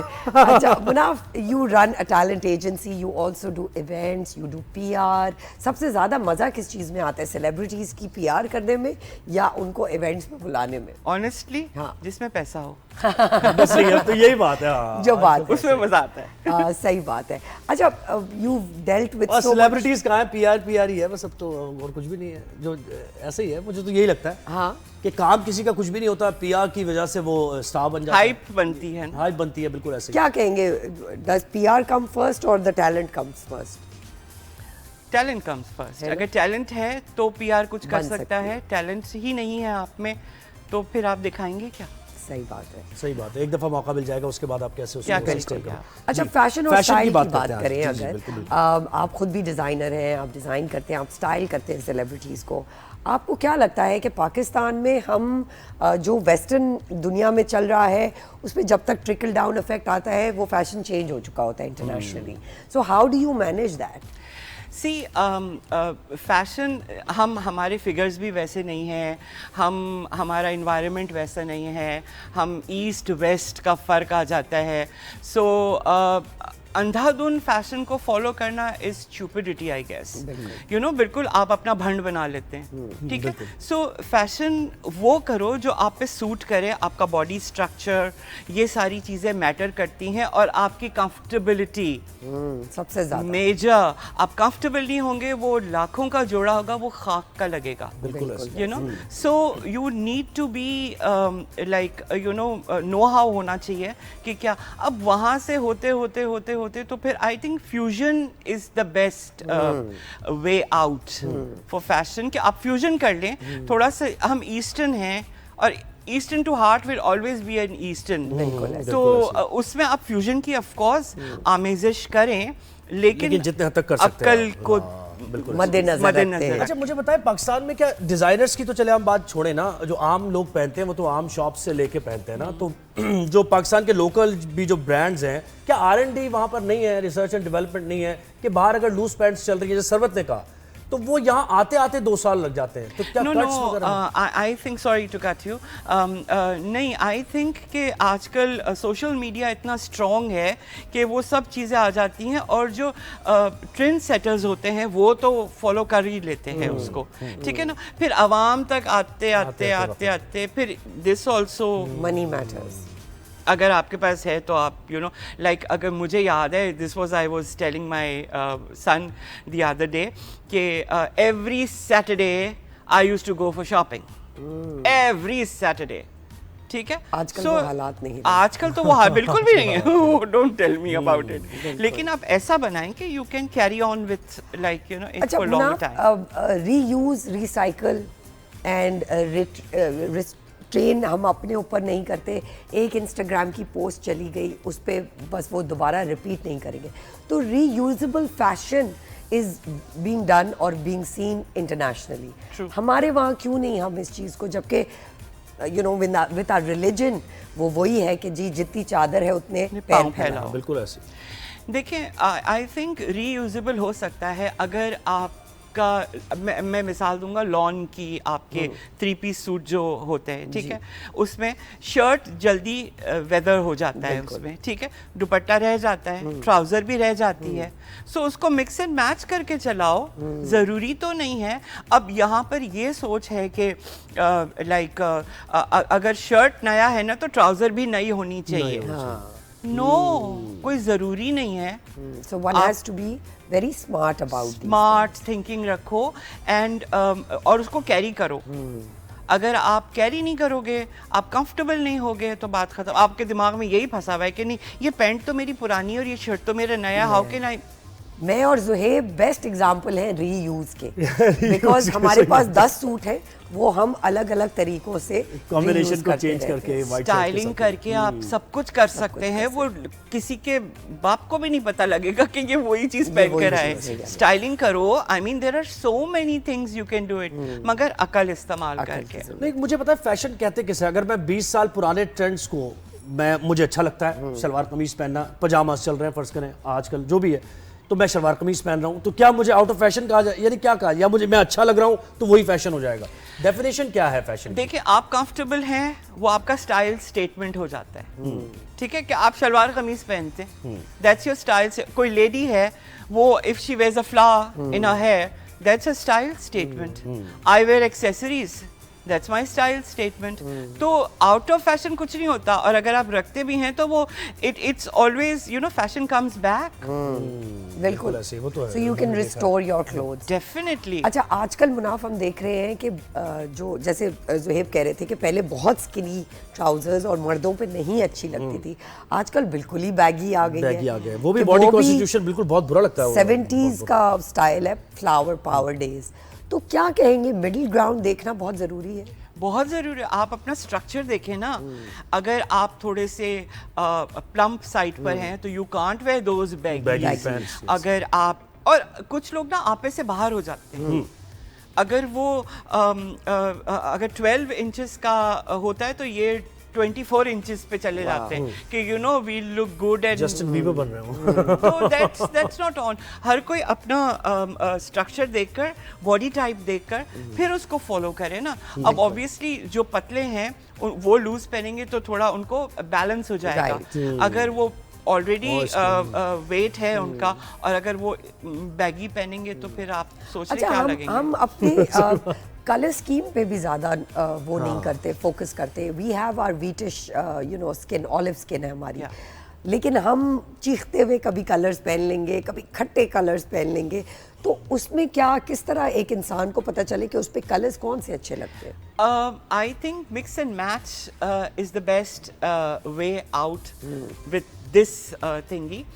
देखो अगर आपको पहनना ही है, किसी पे रेड जचता है किसी पे नहीं जचता है, तो आप सेफ कलर्स खेलें और उसके अंदर आप अपनी भड़ास निकालें। अब वो प्रिंट वो लें कि जो कलर आपको पसंद है। ऑरेंज कलर नॉट दैट, और रस्टी जो कलर्स होते हैं ना, दैट हमारी स्किन पे बहुत खिलते हैं। A lot of people are so scared to use that colour and I love that colour. Burnt orange is the best. उसी के अर्दी टोन्स जो होते हैं वो बेस्ट है। जैसे ऑलिव के अर्दी टोन्स हैं वो भी बहुत मजे के होते हैं। तो you can mix and match. Beige के साथ तो सारे कलर्स जा सकते हैं। तो यूज अर्दी टोन्स ज्यादा हो। तो इसमें हम जरा कलर्स हम यूज करते हुए थोड़ा सा डरते हैं ना। अच्छा, I love पिंक्स on main. A lot of times हमने देखा है कि पिंक जो है वो बहुत कम मर्द इस्तेमाल करते हैं। नहीं, बिल्कुल। तो ज़ुहैब तो बिल्कुल भी नहीं करते। नहीं करें, लेकिन बहुत अच्छा बहुत होता है। जरूरी है कि हम अपने कलर्स को भी एंजॉय करें। आप वो actually I don't know trolling का शिकार हो जाते हैं या फिर हमारा वो जिस बैकग्राउंड से आते हैं वो खुद कंफर्टेबल नहीं होते कि सामने वाला देखकर क्या बोलेगा। आधी जिंदगी तो दूसरों के लिए जीते हैं ना। सही बात है, सही बात सही तो बात अपने है। लिए तो जीते ही नहीं। अच्छा, एज अ पीआर पर्सन आप बहुत सारी सेलिब्रिटीज की पीआर भी करते हैं। कितना ज़रूरी है कि एक सेलिब्रिटी अपने आप को सेलिब्रिटी ना समझे और जब वो काम पे आए तो वो काम कर रहा हो। लेट आते हैं, नखरे होते हैं, टैंट्रम्स बहुत सारे होते हैं।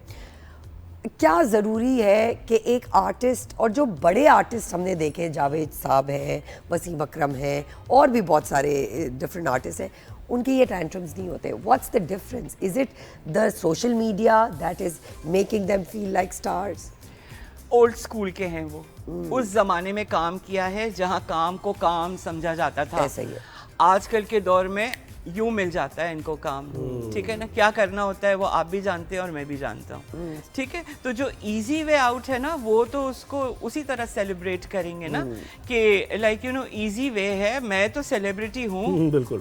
तो और सोशल मीडिया नंबर्स पे भी बहुत सारे जो ब्रांड्स होते हैं वो आपको कैंपेन्स इसीलिए देते हैं क्योंकि आपकी सोशल मीडिया नंबर्स इतने हैं। मैंने हमेशा यही बोला कि जितना प्रोफेशनल होए बंदा, मैं नाम नहीं लूँगा यहाँ पर because I used to run a modelling agency, you know better.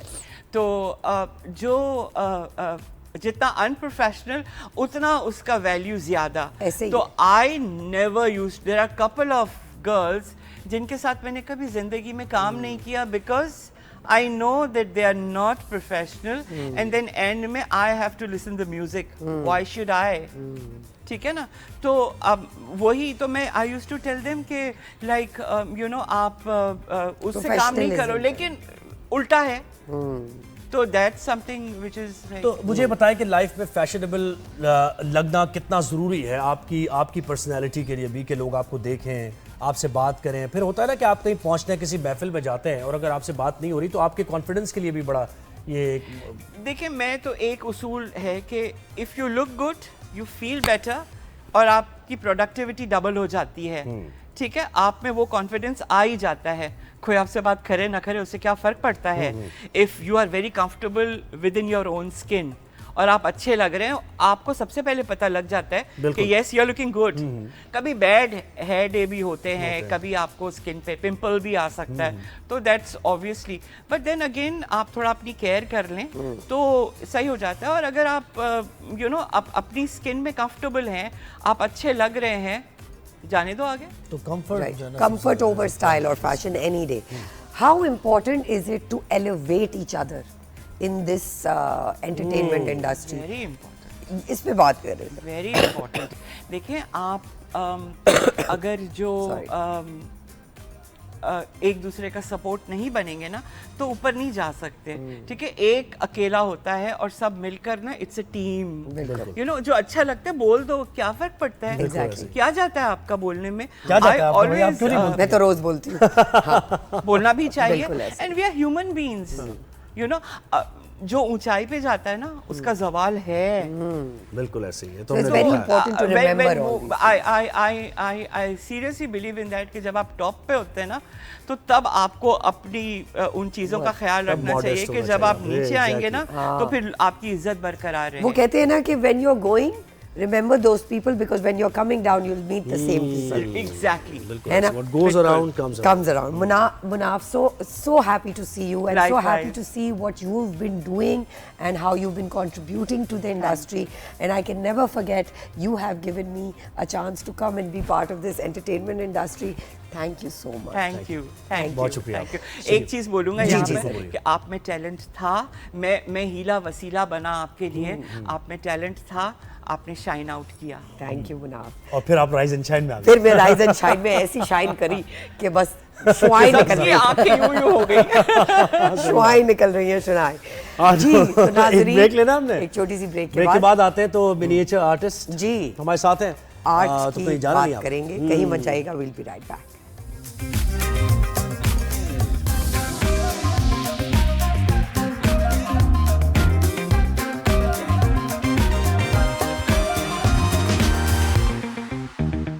Welcome back नाजरीन। आपने मिनिएचर आर्टिस्ट का तो सुना होगा, लेकिन माइक्रो मिनिएचर आर्टिस्ट क्या होते हैं आज हम आपको शो बिल्कुल, में और वो बताएंगे। आर्ट क्या है, बड़ा अनबिलीवेबल। हमने जो देखा अभी शो में यानी जब हम आ रहे थे ब्रेक के दौरान, तो बड़ी ज़बरदस्त तरीके से आर्ट वर्क किया गया। अपनी मुनफरिद ये काम है, दुनिया भर में इस काम में बड़े कम आर्टिस्ट आपको नज़र आते हैं। तो कसीम रहीम बिलाशुबा उन्हें फ़ख्र पाकिस्तान कहा जा सकता है। आईसीसी चैंपियंस ट्रॉफी से मुतालिक भी उन्होंने कुछ फ्लैग्स बनाए सारी टीम्स के, और वही बहुत छोटे से हैं, ऐसे नहीं नेकेड आई से भी नज़र वो इस तरह नहीं आएंगे। तो छोटे कैनवस पर अपने फ़न का मुजाहरा करते हैं। हमारे साथ मौजूद हैं इस वक्त कसीम रहीम, माइक्रो मिनिएचर आर्टिस्ट। कसीम, वेलकम करते हैं आपको। और सिनान रहीम जो कि साहबजादे हैं आपके, ये भी माइक्रो मिनिएचर आर्टिस्ट हैं। दोनों को वेलकम करते हैं शो में। जी सरवत भाई, तो शुरू करते हैं गुफ्तगू। कसीम, मिनिएचर आर्टिस्ट तो हमने सुना था, ये माइक्रो मिनिएचर आर्टिस्ट क्या होते हैं और आर्ट क्या होता है, हमारे नाजरीन को ज़रा बताइए। और ये शौक कहाँ से आपका पैदा हुआ? सरवत, ये मैंने बहुत टीन एज से स्टार्ट लिया था। ओके। तो देखा था, थोड़ा सुना था कि चावल के दाने पे या चने की दाल के दाने पे थोड़ा बहुत मुग़लों के ज़माने में काम हुआ था। जी। तो वो थोड़ी सी इंस्पिरेशन वहाँ से फिर देखा तो हमारे पड़ोसी मुल्क थे, उनका रिकॉर्ड था चावल के दाने पे माइक्रोस्कोप लगा के उन्होंने ABCD लिखी थी। ओके। तो थोड़ा सा हुआ कि ट्राई की जाए, मगर कॉपी ना हो किसी की। सही। तो वो अब तक जो होता है ऑयल कलर या इंक से ये काम होता था, वो ये शाज़-ओ-नादिर हुआ है क्योंकि एब्जॉर्बमेंट होती है उसमें। तो मैं ज़रा फैलता नहीं है, थोड़ा जी सा ऑयल कंट्रोल हो जाता है, वो जज्ब हो जाएगा उसमें, जज्ब हो जाएगा। तो मैंने सोचा कोई ऐसी चीज़ लेके आऊँ जो इससे पहले दुनिया में ना हुई हो, कि इस फन का मौजूद कहलाऊँ। तो मैंने जो चीज़ें चूज़ की हूँ, वाटर कलर मीडियम सबसे ज़्यादा हसास मीडियम होता है, आपको पता है, बड़े कैनवस पे भी इसको बिल्कुल मुश्किल है वाटर संभालना, कलर बाहर तो निकल। हाथ का खेल है। और वो ड्राई होने के बाद जस्ट चाक की तरह हो जाते हैं, बिल्कुल जैसे चौक होती है। बिल्कुल। तो मैंने फर्स्ट टाइम दुनिया में जो होल्ड किया इसे, सिंगल हेयर ब्रश मैंने लिया, उन्होंने माइक्रोस्कोप से काम किया था, मैंने नेकेड आई से। वाह, उस वक्त क्या अमेजिंग है यार। क्या तो बात ये तो है। Guinness book of world record world में रिकॉर्ड में आना चाहिए। कोई ऐसा रिकॉर्ड अब तक नहीं है। नहीं है कोई तो ऐसा आपने रिकॉर्ड- कोशिश की कि इसको- गिनीज कोशिशें बहुत हुई, मगर उस वक्त जो मैंने 96 से स्टार्ट लिया था, अब तो बहुत चेंजेस आ गए हैं। तो उसमें था कि वाया गवर्नमेंट अगर आएगा तो कंसंट्रेट ज़्यादा किया जाएगा, वरना डिफ्यूज़ होने का उसका चांसेस है। थे। तो सेकंड अटेम्प्ट नहीं हो सकता था। सही है। राइट। तो यहाँ हमारी गवर्नमेंट की कुछ कोताही कहें, जो कहें कि ज़बानी लेटर्स बहुत इशू हुए, official patronage, permanent employment, presidential award, introduction for world level, मगर से वो कागजों के चले हम निकल गए। अपने वो गिनीज शो तक नहीं के पहुंचा। नहीं, तबस्सुम यहाँ से से नहीं कुछ और इसको एक्सप्लेन करता जाऊँ कि ये जो मैंने किया दुनिया में फर्स्ट टाइम हुआ कि दाढ़ी का एक बाल, उसके ऊपर मैंने कलमे तैयबा की खत्ताती की, जो इससे पहले लाए आप यहाँ जी पे? हाँ, प्लीज इसमें दिखाइए, चंद ये चीज़ें जरा हैं। हमें आके अगर थोड़ा सा आगे आप आके दिखाइए और दिखाएं। कैमरा भी अगर फोकस कर सके। अच्छा, दो पीस में बाल जी, जी। और वो नहीं ये वाला स्पेशल देख हाँ, ये माइक जरा, हाँ जी। उसको उठा लें। हाँ, मैं- सही से, मैं- कोई मैं- बात नहीं, कोई बात नहीं। ये अगर आप यूं दिखा सकें। ये बिल्कुल लेटेस्ट मैंने अभी किया है जी, चैंपियंस ट्रॉफी आप वहीं बैठ के दिखाइए जी, बिल्कुल, जी। हम और जरा कैमरा फोकस करें इसके ऊपर। जी जी जी जी। इसमें ये जो किया है मैंने, ये अभी आपको पता है कि पाकिस्तान तो आउट हो गया चैंपियंस जी ट्रॉफी हमें से। पता है ये बिल्कुल। मगर अब भी एक चांस ये बचता है पाकिस्तान के पास कि हम मेज़बान हैं यहाँ। बिल्कुल ठीक है, बिल्कुल ऐसे ही है। तो जैसे आइडियाज़ हुआ था मुशर्रफ साहब के ज़माने में, आइडियाज़ 2000, बिल्कुल। तो जो पाकिस्तान अबाउट 45 कंट्रीज ने पार्टिसिपेट किया था, host तो करा था। उन्होंने एज ए सोवेनियर हिस्ट्री में फर्स्ट टाइम हुआ है कि किसी आर्टिस्ट की बनाई हुई चीज़ें गवर्नमेंट ऑफ पाकिस्तान ने पेश की हैं। और वो मैंने किया था, सुइंग निडल पे हेड ऑफ डेलीगेट का नाम था, और चावल के आधे दाने पे पाकिस्तान का, आधे दाने पे अदर कंट्री का फ्लैग। क्या बात है। अच्छा, तो वही चीज़ मैंने सोची जब हम यहाँ इसकी मेज़बानी कर रहे हैं, तो मैंने ये जो बनाया कि ऐसे तो हम आउट हो चुके हैं, मगर कुछ इन As a host, as a souvenir. As a आप क्या होस्ट देंगे? अगर बिल्कुल वहाँ पे फाइनल में अब भी एज ए पाकिस्तानी मैं अपने मुल्क को रिप्रेजेंट कर सकता हूँ अगर हमारी गवर्नमेंट थोड़ी सी तवज्जो दे, क्योंकि ये जो है ये दुनिया का सबसे छोटा लोगो आईसीसी का चने की दाल के दाने पे बनाया है, क्या बात है। पीसीबी का चने की दाल के दाने पे, और आईसीसी कप जो है ट्रॉफी वो एब्स्ट्रैक्ट आर्ट में खुबानी के बीच पे है। और भाई ये जरा दिखाएं भी तो ना, कैमरा जरा करेक्ट ये थोड़ा सा कैसे ऐसे करें कवर आप होगा, इसमें। हम तो देख सकते हैं हाँ, पर हम हमें चाहेंगे कि हटाएं, नाजरीन उधर दिखाएं, हाँ। नाजरीन भी देख सकें और कितना जूम हो सकता है, क्योंकि ये जो टॉप लेफ्ट पे है स्क्रीन के, ये है वो जिसपे सारे फ्लैग्स बने इसको हुए यूज हैं। कर लें क्या? आप थोड़ा देखें सा अगर अगर यूज हाँ, कर सकें। देखें इसको अगर यहाँ से, हाँ अब कैमरा कैप्चर करें जरा, आ रहा है कैमरा इधर? ये ऐसे देख नहीं आ रहा। अच्छा नहीं, इससे तो नहीं आ रहा ये, नहीं आ रहा। चले नहीं आ रहा, कोई बात नहीं, लेकिन जो हम देख पा रहे हैं, दिस इज अनबिलीवेबल वर्क। तो आपने ये यानी नेकेड आई से किया है, कोई इस्तेमाल आपने माइक्रोस्कोप का या फिर उसको नहीं, विजन माइक्रोस्कोप का नहीं, अब टाइम इतना 28-29 साल से मैं ये काम करता हूँ, तो बस अब आई ग्लासेस जो है वो यूज अमूमन करते हैं। तो आप अपनी आंखों के लिए ख्याल रखते हैं, गाजर वाजर खाते हैं, बिकॉज सारा काम ही आंखों का है। ये गॉड गिफ्टेड है, इसका वर्ल्ड में कोई इंस्टीट्यूट नहीं है राइट कि इतना मतलब Fine टाइनी काम। बेस पे जाके तो काम आपसे कोई हुआ। ऑर्डर्स वगैरह अभी तक, यानी क्योंकि आपका प्रोफेशन भी यही होगा, इसी काम में है आप, तो कोई ऐसे ऑर्डर्स आपसे लिए गए हैं अभी तक, किसी ने कुछ बनवाया है कि मुझे? नहीं, असल में इस काम को मैंने बहुत लिमिटेड रखा और शौक की हद तक रखा था, और फिर जो था पाकिस्तान को मैंने 97 में फर्स्ट टाइम रिप्रेजेंट किया था DSF जो होता है दुबई शॉपिंग फेस्टिवल। ओके और आप जानती हैं कि कोई भी काम हो तो एक टीम है क्रिकेट खेल रही है तो उसके लिए भी सपोर्ट होती है, एक टीम वर्क होता है, बिल्कुल। कोई खिलाड़ी अकेले जाके वर्ल्ड कप जीत के नहीं आ ऐसे जाता। ही। बिल्कुल। मैंने जो रिकॉर्ड्स बनाए तो जाहिर सी बात है मुझे पीछे सपोर्ट की ज़रूरत थी कि गवर्नमेंट की सपोर्ट हो या हमारे बड़े टाइकॉन्स स्पॉन्सर्स कोई ऐसे हों तो मैं आगे जा सकूं। बिल्कुल, हम होप करते हैं कसीम दैट इस शो के तवस्सुल से आपको लोग देखें और आपको सपोर्ट करें। आपके बेटे की तरफ आते हैं, सिनान, क्या सोचा है अब्बा जैसा अनबिलीवेबल काम करना है? इंशाल्लाह लाजमी। तो क्या दिल चाहता है या बस अब्बा नहीं, की करता जोर भी है जबरदस्ती से? मिलके करता भी किया है। है आप स्टार्ट करते माशाल्लाह मैंने हैं, कर दिया कुछ अरसे से। बताएं अच्छा। क्या किया है अभी तक? मैंने अभी जैसे राइस ग्रेन और ये जो चने की दाल है, इस पे मैंने क्या नाम है स्टार्ट करा है, तो एब्स्ट्रैक्ट आर्ट हो गया, वरना अल्लाह जल्ला जलालू हो गया, पाकिस्तान के फ्लैग्स हो गए, और लाइक कुछ इस तरीके की चीज़ें ना, पेंटिंग्स वगैरह हो गई, वो अभी मैं माशाल्लाह बहुत जल्दी मैंने पिक किया है, तो यहाँ तक है, अब इंशाल्लाह आगे और कर रहा हूँ। जबरदस्त। वालिद की लेगेसी को लेकर प्राउड फील करते हैं आप अपने बेटे से? बिल्कुल। ज़बरदस्त।